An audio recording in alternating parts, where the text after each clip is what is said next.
మా ఇంట్లో ఏం చేసినా 3 రోజులు ముచ్చటగానే ముగిసిపోతుంది. ఎందుకంటే మొన్న తెచ్చాను డీమార్ట్‌లో రాగి పిండి 3 రోజులు చేశాను. ఇంక అదంతే మరుగున పడిపోయింది. అసలు అది ఎలా సేల్ చేయాలా? వీళ్ళ చేత ఎలాగైనా తాగిపించాలి. నార్మల్‌గా చేస్తే తాగట్లేదు కదా అని చెప్పేసని కొంచెం డిఫరెంట్‌గా చేద్దామని చెప్పి నేనైతే ఇలా ట్రై చేశాను.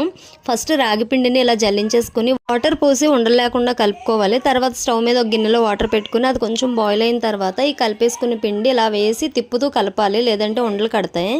అది మరుగుతూ ఉంటుంది. ఈలోపు ఒక గిన్నెలో పాలు కాగబెట్టుకోవాలి.